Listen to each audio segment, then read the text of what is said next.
From the blackest corners of your mind, they call, pulling you deep into shadow, twisting your senses, keeping you from sleep. It's time to face your darkest fears. This is Tales to Terrify.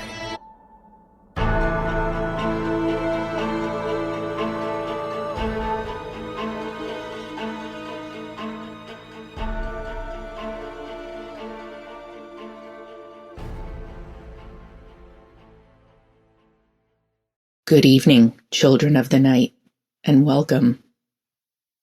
No, you're not losing your mind, not more than usual anyway.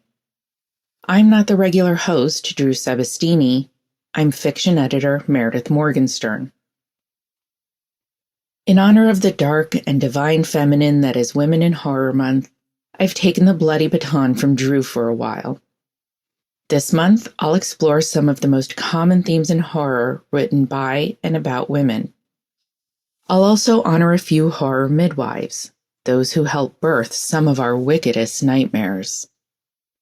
But first, as the fiction editor here, I'd like to thank all you weirdos for your recent submissions. They gave me enough nightmare fuel for a good long while. We received a lot of stories of cannibalism this time around, which makes me wonder what some of you got up to during quarantine. I'd also like to thank everyone who submitted a haunted house story, as you made my petrified little heart burst with rancid delight. I'm incredibly grateful to our new slush readers, who've worked hard these last few months. Kathy Palm, Christy Nogel, Elizabeth Huffstetler, Kathleen Beckett, Jasmine Arch, and Amanda Delmel. Thank you all from the bottom of my dark and bleeding soul. As Drew mentioned earlier, Tales to Terrify is committed to highlighting the incredible diversity within the horror community.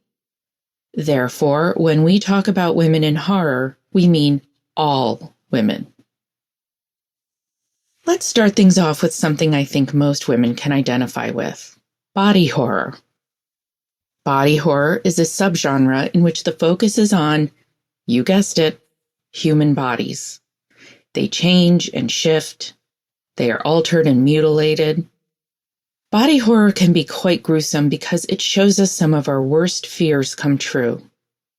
It often centralizes a lack of autonomy and the othering of something we kind of take for granted.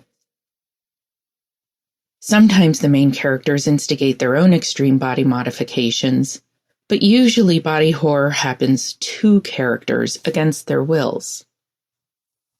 The imagery in body horror is most often intentionally unnerving. This is not a subtle genre. Our minds don't want to think about a living, breathing human Picasso painting, or of a human whole made from the parts of previously deceased people, as with Mary Shelley's monster. Women's bodies are generally considered public domain, whether it's being told we're too fat or too thin, too old, too pale, or too dark. Strangers touch our pregnant bellies. People tell us that our bodies define our genders. Women are pushed to alter and mutilate themselves for the sake of society. No wonder body horror appeals to women. We write, read, and watch body horror because that's our lived experience. Body horror written by women is both personal and universal. For us ladies, body horror is just life. If you're ready for body horror that explores what it means to live inside a female-presenting body, here are my recommendations. Transmuted by Eve Harms, The Queen of Teeth by Haley Piper, and The Rest Maidens by Gwendolyn Keist. This is by no means a complete list. Let us know your favorite body horror written by women by tagging us at Tales to Terrify over on Twitter. We have two stories for you this evening. written and narrated by some marvelous mistresses of the macabre and one eerily familiar voice. Our first story is a poem called Light as a Feather by Amy S. Cutler. Amy S. Cutler is a writer who earned her master's degree in creative writing from Goddard College. Her work can be found in Tales to Terrify, Wow, Women on Writing, The Pitkin Review, Wellness Universe, and Elephant Journal. Her novel, A Shadow of Love, will be released in May of 2022. She can be contacted through amyshippiehut.com. Children of the night, join me for Amy S. Cutler's Light as a Feather, a Tales to Terrify original.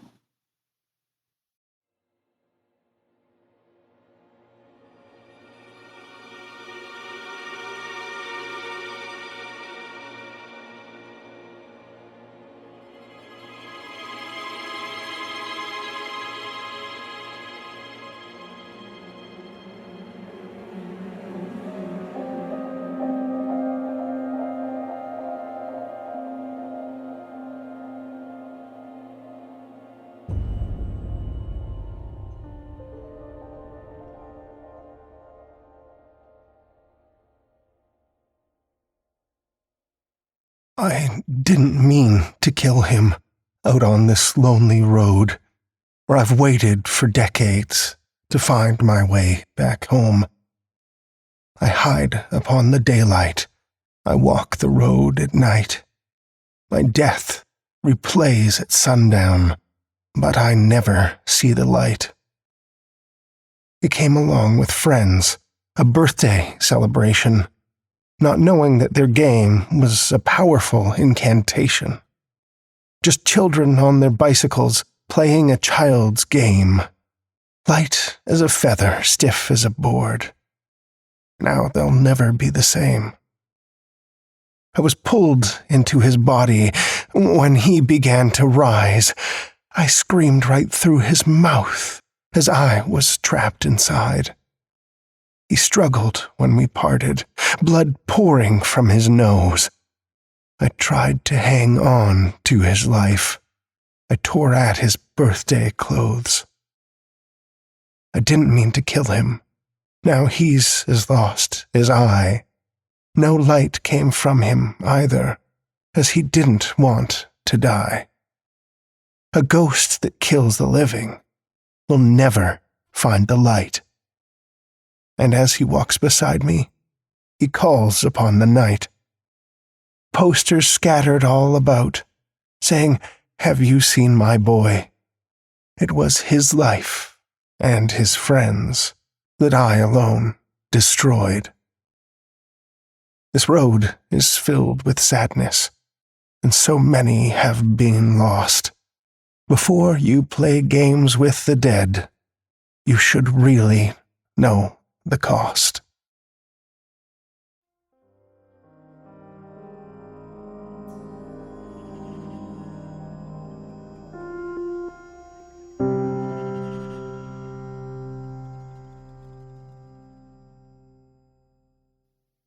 That was Amy S. Cutler's Light as a Feather, as read by our own Drew Sebesteny. You might recognize Drew as the host and producer of Tales to Terrify, but he loves to get behind the mic for a story whenever he gets the chance. By day, he spins stories with words and pictures as an advertising copywriter, designer, and creative director. But by the light of the moon, he can be found weaving tales for sound and screen, designing and 3D printing strange Rube Goldberg contraptions to solve simple, everyday problems, and working on an endless array of other creative and home improvement projects. Drew lives in Saskatoon, Saskatchewan, Canada, with his son and a menagerie of small furry creatures. Discover more about Drew at his embarrassingly outdated website, idrewthis.ca. Thank you, Drew. Our second story is The Family Business by Brooke Brannon. Brooke Brannon is an American writer who lives and works in England. Children of the night, Join me for Brooke Brannon's The Family Business, a Tales to Terrify original.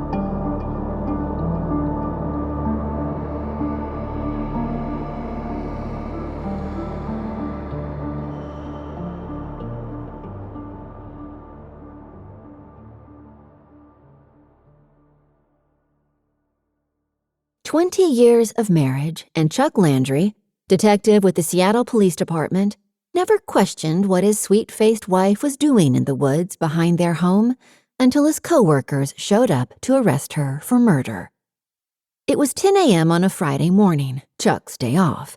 He'd been in the kitchen drinking a cup of coffee and watching Daisy chop dark chocolate with a meat cleaver. She was making the cake that wasn't sweet so much as it was rich.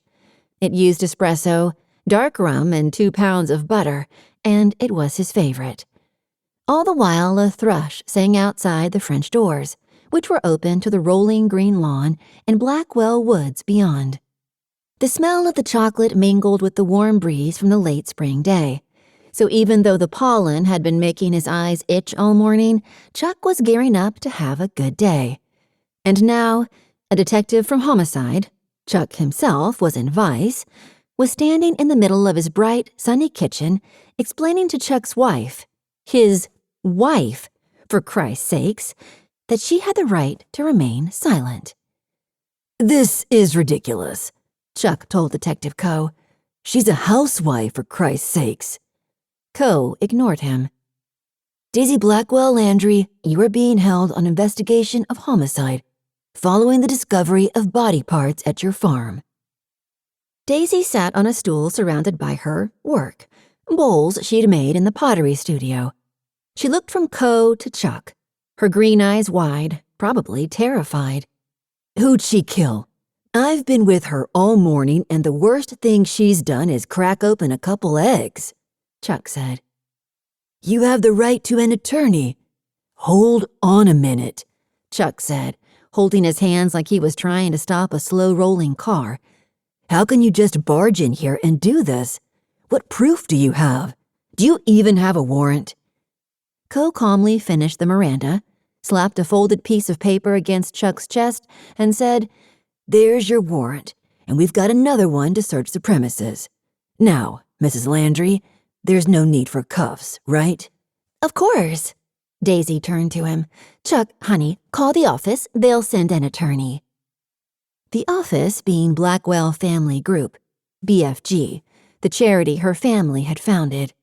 It helped women out of abusive situations and into stable jobs and homes, like the women who worked on their farm.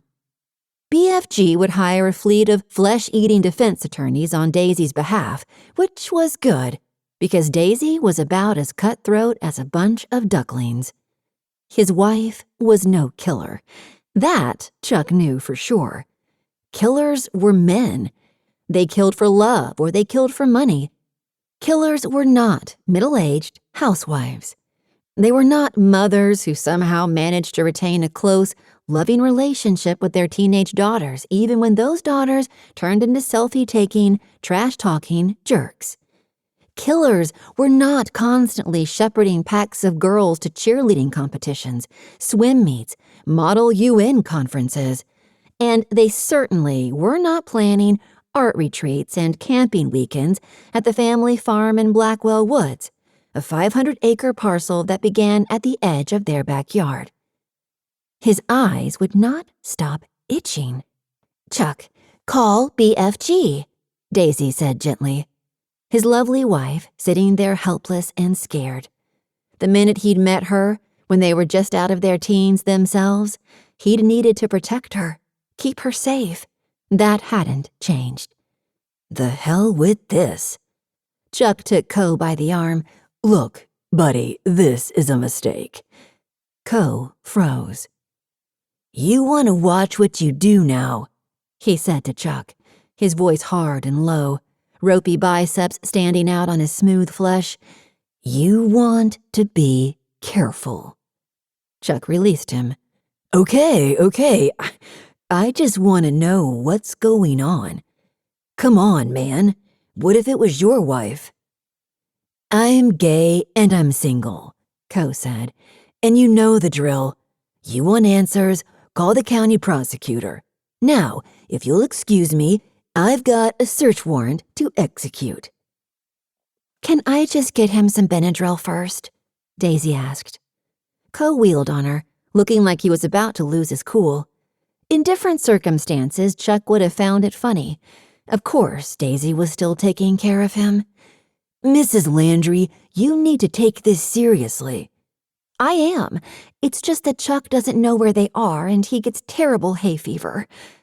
They both looked at Chuck, whose eyes throbbed. Co took a deep breath and closed his eyes. "Fine. Where are they? We'll have someone get them." He sent an officer up the back stairs, which curved up gracefully from the corner of the room to the back part of the house. Chuck hugged his wife. He was a few inches taller than her normally, but with her seated, they were the same height, which he didn't like. He hugged her anyway. Shelby, their daughter, was the tall one in the family. Only 15, and she was already taller than he was. She and her friends lounged around after cheerleading practice, their long legs bare in their short shorts, delicately manicured feet propped up on the sofa in the alcove off the kitchen. And they talked about boys in their class like they were already in their 20s, cruising the bars and doing God knew what. As she did so often, Daisy seemed to read his mind. "We'll have Shelby stay overnight with Penny and the girls," she said. Chuck was about to protest, but an officer arrived with Benadryl. Chuck took it and the phone into the alcove, which had a working fireplace and walls that were tomato sauce red. He sat on the sofa and pulled his notebook out of his back pocket. He'd always prided himself on keeping his wife and daughter safe, sheltered from the grim world of his work, and now they were in the thick of it. It was his worst nightmare. He shook it off and called the county prosecutor, a woman named Schaefer. It turned out that a hiker who volunteered with Search and Rescue had been out training her dog on the public trails that surrounded Blackwell Farm. The dog caught the scent in one of the animal pens, dug up a severed arm, and started barking like crazy. It could have been anyone, but it wasn't.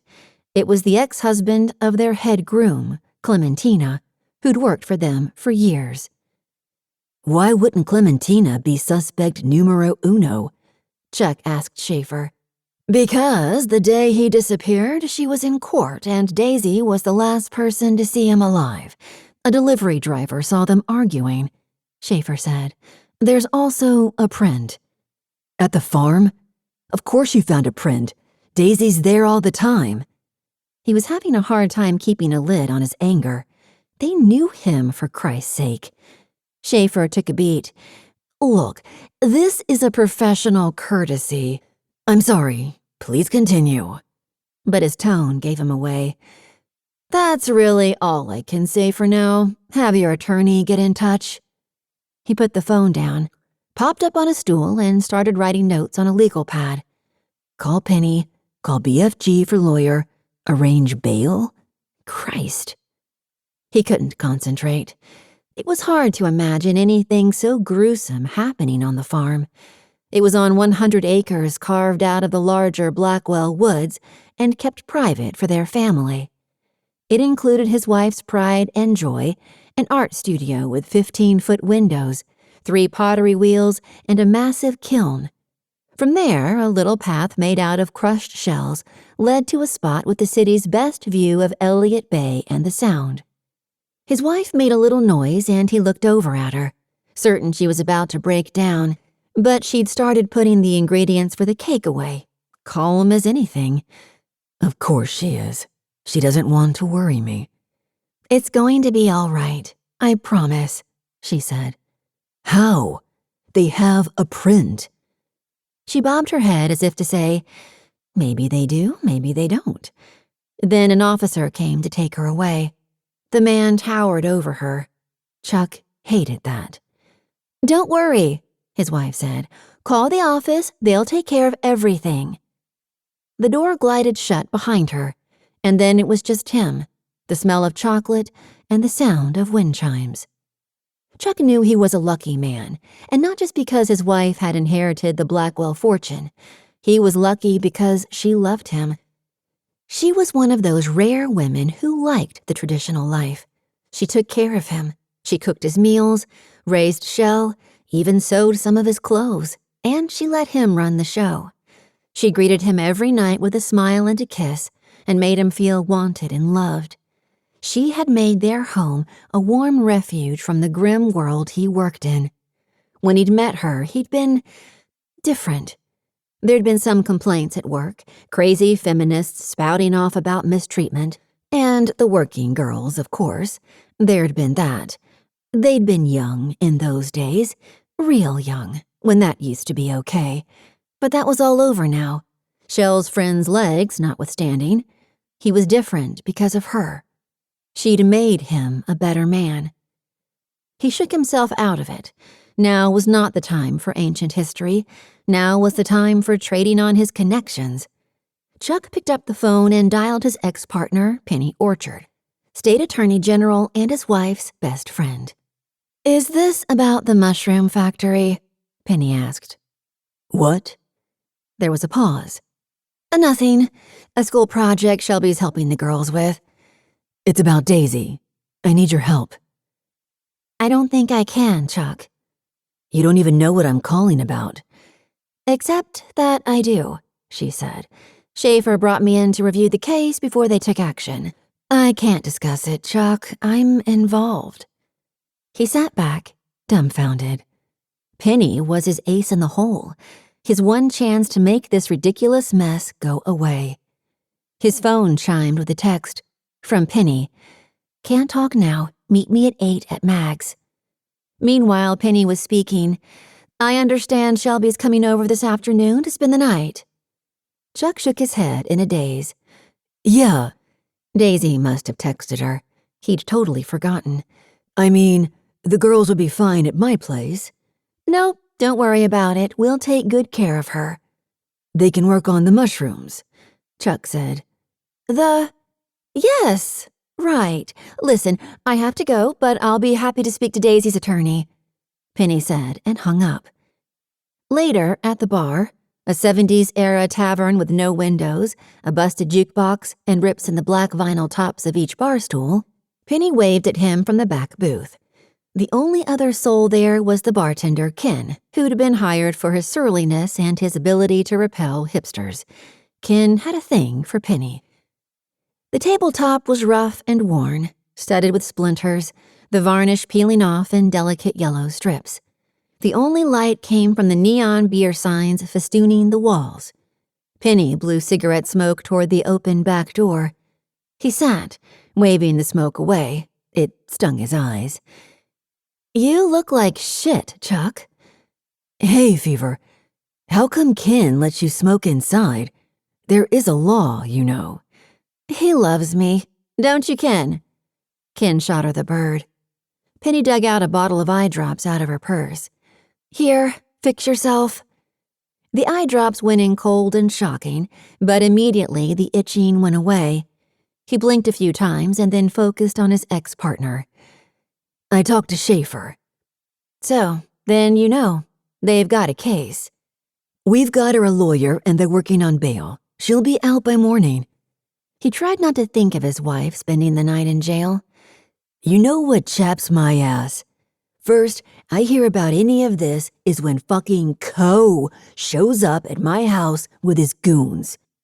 Penny worked the cigarette like it owed her money. "At my house, Penny. How about a little professional goddamn courtesy?"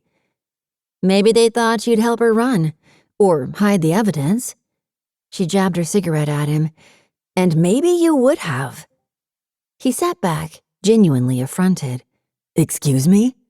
She crossed her arms over her chest. "I'm just saying." "Well, don't just say." He hated that expression. Shelby used it all the time. You know me better than that. She did. She'd been around in the bad old days. She raised her eyebrows and dropped her chin. That pissed him off. Chuck Landry had been a good cop for 20 years, and his ex-partner knew it. If my wife killed someone, which she didn't, I'd be first in line to arrest her. She eyed him. Well, there's a print. It's Daisy's. Yeah, well, it's her farm.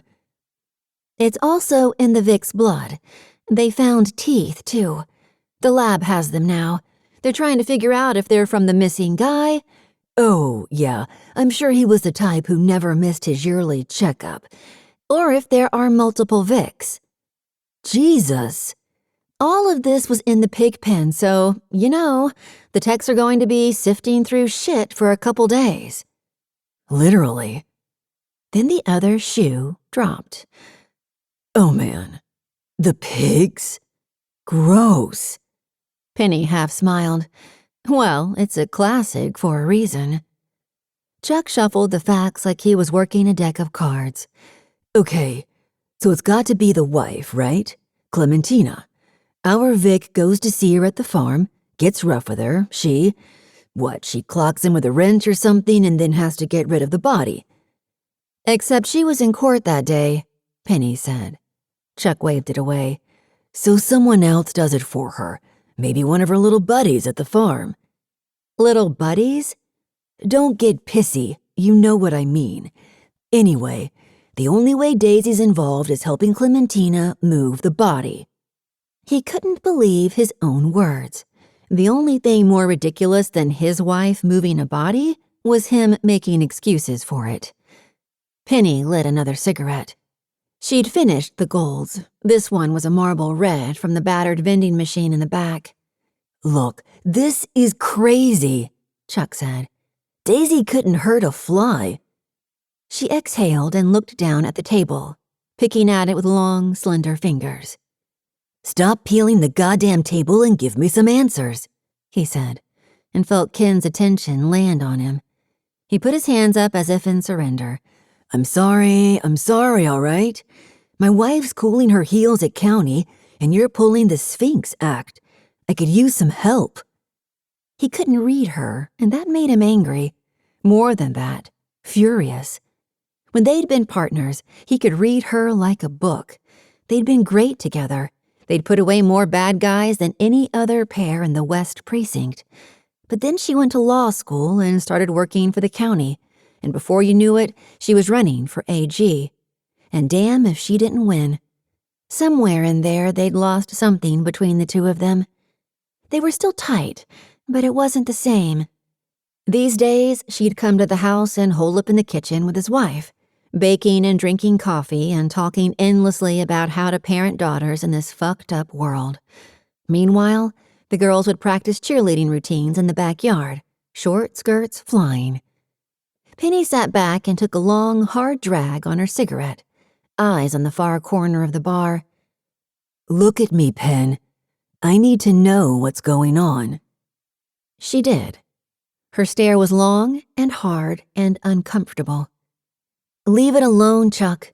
I'm telling you as a friend. His wife in a holding cell. His wife. It was a slap in the face. There has to be something you can do. My hands are tied, Chuck. So what am I supposed to do? Maybe we'll get lucky and there'll be a screw-up at the lab.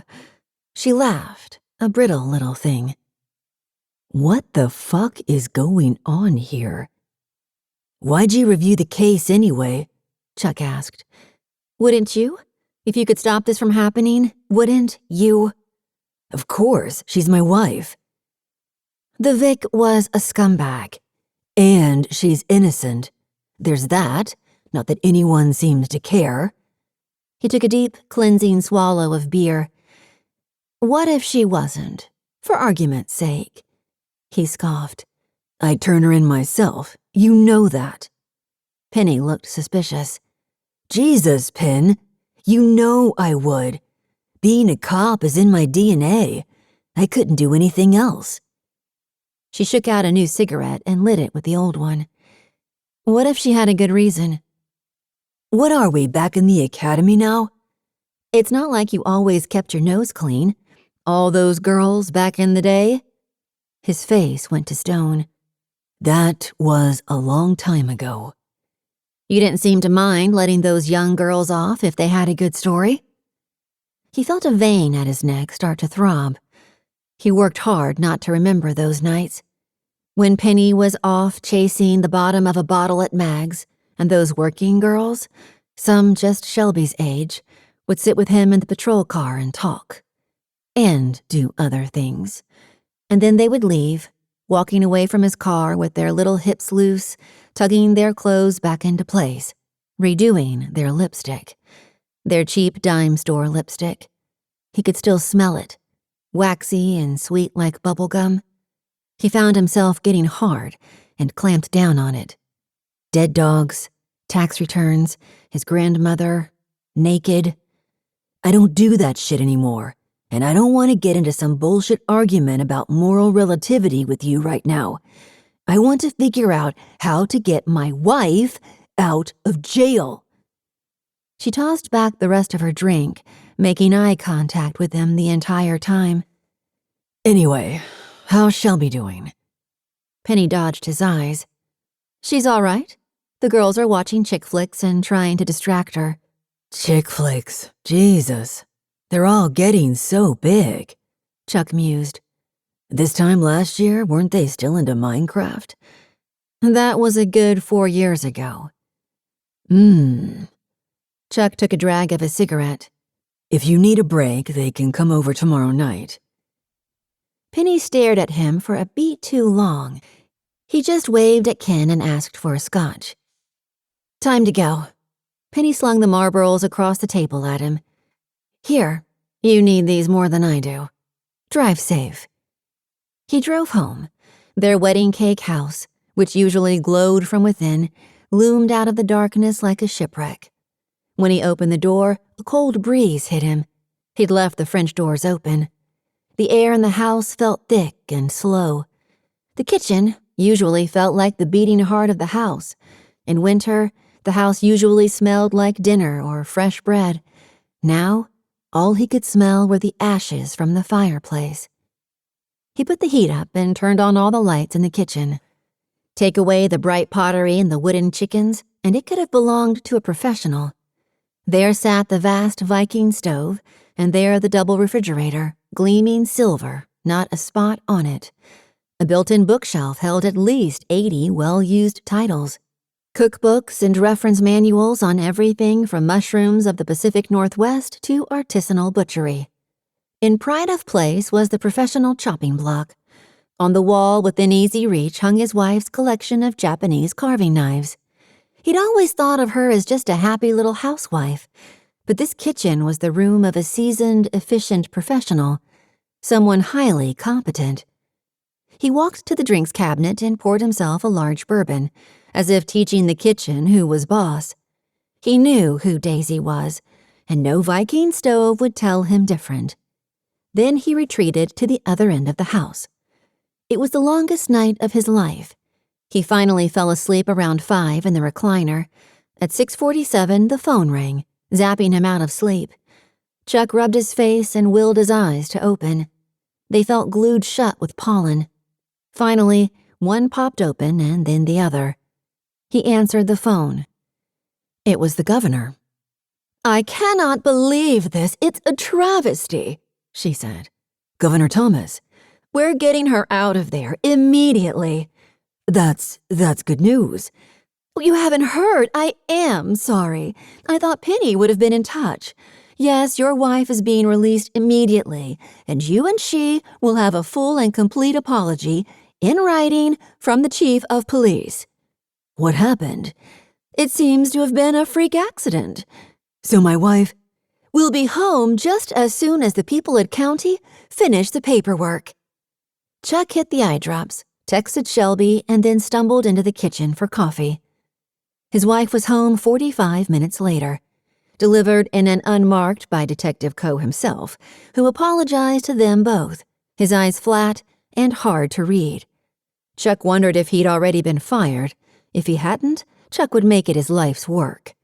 But for now, he hugged his wife. Her hair smelled of coconut and her eyes shone, and she smiled up at him like always, making him feel warm and wanted and good. She rocked him back and forth. Such a funny thing. She was so much smaller than he was, but that move never failed to comfort him. "It's all right, Chuck. Didn't I tell you it would be?" He held her tighter. 20 years of being a cop's wife, and she still didn't understand how the legal system worked. "They had evidence. If you weren't connected, they would have put you away," he said. "It was never going to come to that." "Of course not. Everybody knows you couldn't hurt a fly." She stilled, then said, "Well, it's good to be a Blackwell. We have such good friends." Electric impulses zapped across the tops of his hand, a stress response he only felt when he was on the job. He looked at her. She had the same sweet smile, wide green eyes, the same pearly complexion, the same curly black hair. His sweet-faced wife. "Look, I've been up all night," she said. "I'm going to shower and then we can talk more." He nodded and didn't watch as she stepped up the stairs, her tread a little less dainty than it once had been, but still light. Above him, the door to the master suite opened, then closed quietly, as if, as usual, she didn't want to make a disturbance to the peace of the house. His daughter came flying in the door less than a minute later and headed straight for the stairs. The sight of her shook something loose in him. "Shelby," he said. "Wait." Shelby rolled her eyes. "Yes?" "Penny mentioned something about a mushroom project for school. You know anything about that? A mushroom factory?" "Never heard of it. Is Mom upstairs?" He nodded, and his girl, at once a pain in the ass and the light of his life, shot up the stairs. Penny and Daisy. Daisy and Penny. How had he missed it? Later that day, after Daisy had cleaned up and calmed Shelby down and made them all brunch, making his omelet just the way he liked it, with cheese and raw onions and mushrooms she'd foraged herself, they'd walked, as a family, down to the farm. Shelby went off to groom her horse while Daisy worked up a bowl on the pottery wheel. The breeze off the sound must have been blowing the pollen away, because Chuck's eyes weren't itching. He watched his wife wet her hands, shape the bowl, wet her hands again, shape the bowl more. The air smelled like clay and grass and salt. The morning was perfect. "So, Penny's in on it," Chuck said. "What's that, sweetheart?" Daisy was laser-focused on the bowl. "Penny. She knows." "What?" She kept working the wheel, but he knew he had her. "You forget. We were partners for years. I know a Penny code word when I hear one. Mushroom factory." "Nice." She was asking if I knew. She sighed, splashed her hands in the bucket of water at her side, dried them, and turned to him. She wanted to know if you could be trusted. Tired suddenly, he let his weight slide to one hip, folded his arms across his chest. "This isn't the first time, right?" She considered him. "I need to know." She pursed her mouth as if weighing her options. "Okay, think about your job. What do you do?" "Get bad guys off the street." "It's like that. We hear about someone awful, and we have very good sources, and then we make a plan." "And it's just you and Penn?" "More or less." He nodded. His head felt heavy. "The governor?" "She's a friend." He dropped his head in his hands. "Jesus, Daisy. How did this happen?" She led him outside and down the white shell path as a healthy breeze sent big clouds scudding across the sky. Along the way, she told him the story, how her grandmother had been raped by a farmhand, how her grandfather had killed the man and covered it up. The family already worked with disadvantaged children, and through the years, as particularly heinous stories had come to light, one man after another, they were almost always men, the abusers, had been removed. "That's what we do," Daisy said. "We remove them from harm." You remove them from life, Chuck said. He wanted to press his hands against his ears. He didn't want to know any more. I thought you were happy. I am. My work is very fulfilling. And of course, there's Shelby. They were quiet a moment, listening to the seagulls and the distant sounds of a ferry blowing its horn. "The question is, can you live with it?" This wasn't letting baby whores off for a blowy. She was killing people. Men. Men who, like him, might have made a mistake or two in their past, but surely were trying to atone. Was it right for her to take away their chance to improve? To be better men? It's wrong, he said. She nodded and folded her arms around her chest. "I thought you might not be able to see it." Over by the barn, Shelby, well out of earshot, held her arms up as if in question. Daisy nodded and pointed to the side. Shelby turned and headed for the little ATV they kept for moving heavy things. Daisy looked back at him. "This arrest? It shouldn't have happened. I was sloppy." He shook his head. All he wanted to do was sleep. It had been such a long night. "I missed the arm. I was thinking about our schedule for the summer, and then I forgot to tell her about the teeth." Something about that sent a depth charge shooting through his chest. He looked more closely at the path, the white shells, in pieces but still pearly, still ivory, never mossy or discolored. The teeth? He felt faint. "Yes, don't worry, they're ground up." He got off the path so fast his arms pinwheeled. "Oh, don't be such a baby," she said. "The kiln gets rid of almost everything, but there are always a few fragments of bone and, of course, teeth. You just hit them with a hammer and drop them here. It's all right. Next time, she'll know better." Next time. The sun glinted off the silver weather vane, blinding him for a moment, and then leaving him with a vivid red spot in the middle of his vision. He didn't want to ask. He didn't want to know. But he had to. She? Shelby, of course. No. His knees failed him, and he sank to the ground. Not Shelby. She nodded, a little sadly. "I felt awful about the pigs, of course. They shouldn't have been that hungry to begin with.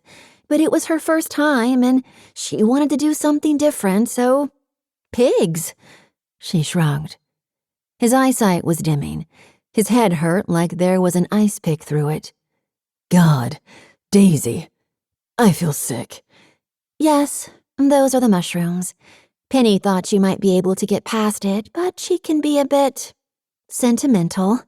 Me, I figured once you knew, that was it." He gaped at her. "Then there's this sudden desire to be a better father," she said. "It's troubling. Penny and I, we find it troubling, considering your history." His chest felt like it was clenching in a massive knot. It wasn't painful, exactly, but the pressure felt like he'd taken a direct round in the chest. They'll know, he said with the last of his strength. You won't get away with it. I think I will, though. It'll look like a heart attack, brought on by stress." She kissed him on the forehead. "I'm sorry, dear. It's supposed to be painless, and there won't be any pigs. I mean, I'm not cruel." The last thing he saw before he closed his eyes was his daughter approaching with the ATV, a small sled hooked up to it. She was smiling, her eyes hard against the bright morning sun. He slumped over and closed his eyes to the blue April sky.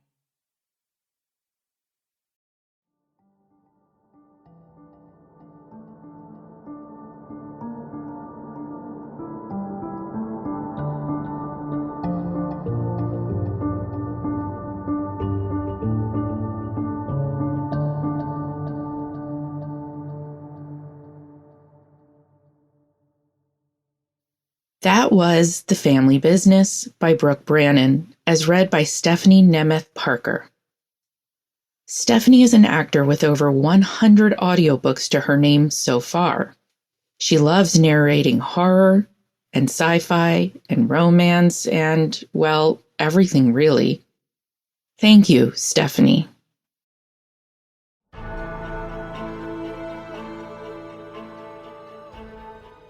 Well, children of the night, the hour has grown late, our bodies have mutated into unrecognizable horrors, and we've run out of tales to tell for now.